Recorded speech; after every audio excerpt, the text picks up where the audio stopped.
For those who don't know, I primarily discuss two things: history not taught in school and the experiences of Black women in the United States. Of course, there's a dash of politics thrown in. When it comes to history, I usually discuss the time frame of Reconstruction through Jim Crow, which gets interesting and confusing, especially when speaking about the political parties, Republicans and Democrats. You see, yesterday's Republicans and Democrats are not today's Republicans and Democrats. So when I sit there and malign the Democrats and call them out their name, people get confused. When I talk about how the Democrats filibustered every anti lynching bill to hit the floor in Congress, people get confused. They don't understand. Times were different, and so was the Democratic Party. Or should I say, the Southern Democrats, because that is where the majority of the Democrats were, the South. There were Western Democrats and Northern Democrats, but they didn't have a chokehold on the political process like the Southern Democrats did. So let's talk a little bit about the Southern Democrats. Simply put, the Southern Democrats are members of the U.S. Democratic Party who reside in the Southern United States. The title of Democrat has its beginnings in the South, going back to the founding of the Democratic Republican Party in 1793 by Thomas Jefferson and James Madison. It held to small government principles and distrusted the national government. Sound familiar? After being the dominant party in U.S. politics from 1801 to 1829, the Democratic Republicans split into two factions by 1828. The Federalist National Republicans, Whigs, that's where Whigs come from, and the Democrats.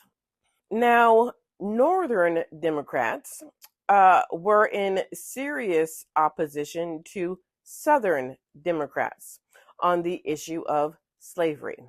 That's where there was a divide in the Democratic Party.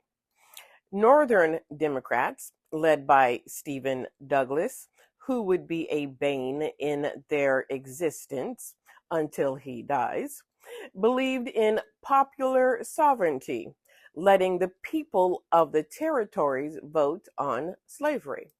The Southern Democrats, reflecting the views of the late John C. Calhoun, which I think we're going to talk about him. Yeah, we'll talk about him later, insisted slavery was national. John C. Calhoun was vice president to John Quincy Adams and Andrew Jackson. He was a strong advocate of slavery and sought to protect the interests of white Southerners. He became a leading proponent of states' rights. Here is where we start hearing about states' rights. The Democrats controlled the national government from 1853 until 1861, starting with John Adams. 9 consecutive presidents were Southern Democrats. It skips 1 year or 1 president and picks back up with Millard Fillmore in 1855. The North formed the anti-slavery Republican Party, and in 1860, the Republicans nominated Abraham Lincoln. But the divide among Democrats led to the nomination of 2 candidates. John C. Breckinridge of Kentucky represented Southern Democrats, and Stephen A. Douglas of Illinois represented Northern Democrats. Now, we already know who won: Abraham Lincoln. We also know what happened next, right? We know what happened once Lincoln was elected. South Carolina doesn't believe that Lincoln won't touch slavery. They jump the gun and they secede from the Union. Southern Democrats led the charge to secede from the Union and establish the the Confederate States of America. The United States Congress was dominated by Republicans. A notable exception was Democrat Andrew Johnson of Tennessee, the only senator from a state in rebellion to reject secession. Johnson would become Lincoln's vice president and eventually would become president of the United States. At the beginning of the 20th century, the Democrats, led by the dominant Southern wing, the Southern Democrats, had a strong representation in Congress. They won both houses in 1912 and elected Woodrow Wilson, a New Jersey academic with deep Southern roots and a strong base among the Southern middle class.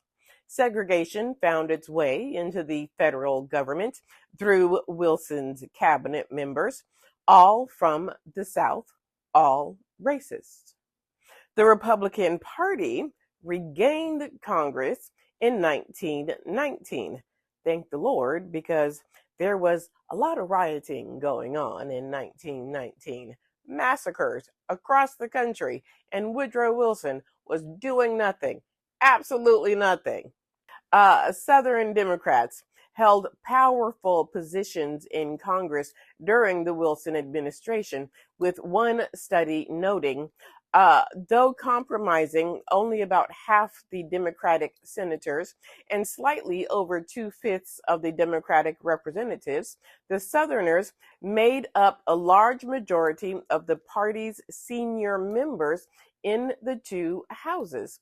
That's how they did it, seniority. They exerted great weight in the two Democratic caucuses and headed almost all of the important congressional committees. That's how they were able to dominate the political process. They had congressional members that were in Congress for years and years and years.